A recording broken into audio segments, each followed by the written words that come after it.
Praise the lord. ఈరోజు Bible ధ్యానము ఫలించి అభివృద్ధి పొందుడి. దేవుడు మీరు ఫలించి అభివృద్ధి పొందుడి అని చెప్పెను. ఆదికాండము 1వ అధ్యాయము 22వ వచనము. ఆంగ్లములో దేవుని వాక్యమునందు పేర్కొనబడిన మొదటి ఆశీర్వాదము ఫలించి అభివృద్ధి చెందుటయే. మనము మన స్వభావములో ఫలించుటయే కాక ఆత్మలను సంపాదించుట ద్వారా సంఖ్యలో వృద్ధి చెందవలెను. మన జీవితం యొక్క ఈ రెండు విషయములు సరి సమానముగా ఒకదానికొకటి కలిసిమెలిసి వెళ్ళును. దేవుడు వారిని ఆశీర్వదించెను. ఆదికాండము 1వ అధ్యాయము 28వ వచనము అని రెండవదిగా పేర్కొనబడిన విషయము కూడా ఇదే సత్యమును సూచించుచున్నది. నశించిపోవు ఆత్మలను రక్షించవలనన్న కాంక్ష నీకు లేకపోతే నీవు దేవుని రాజ్యము కొరకు ఆత్మలను వృద్ధి చేయని యెడల నేను ఒక గొప్ప పరిశుద్ధుడను అని చెప్పుకొనుటలో ఏమి ప్రయోజనము లేదు.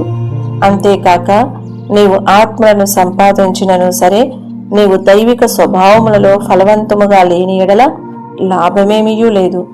మన ఆత్మీయ జీవితంలో గొడ్డుమోతుగా ఉండుట దేవుడు ఇష్టపడుటలేదు. ఆయన మనలను ఆత్మ సంబంధమైన ప్రతి ఆశీర్వాదములతో ఆశీర్వదించి ఫలించి అభివృద్ధి పొందుడి అని మనతో చెప్పుచున్నాడు.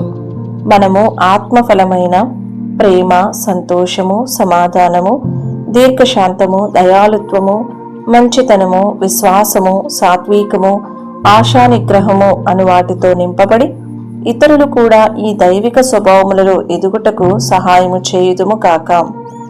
యోసేపు ఫలించడి కొమ్మ, దాని రెమ్మలు గోడ మీదికి ఎక్కి వ్యాపించును అని చదువుచున్నాము.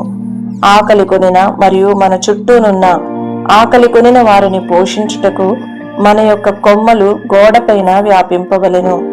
ఆయనను పరిశుద్ధాత్మ మీ మీదికి వచ్చినప్పుడు మీరు శక్తి నొందెదరు గనుక మీరు యెరూషలేములోను యూదయ సమరయ దేశముల యందంతటను భూదిగంతముల వరకును నాకు సాక్షులై యుందురు.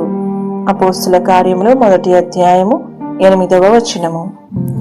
ఈ వీడియో యొక్క పూర్తి స్క్రిప్ట్ కావాలంటే దయచేసి డిస్క్రిప్షన్లో చూడండి.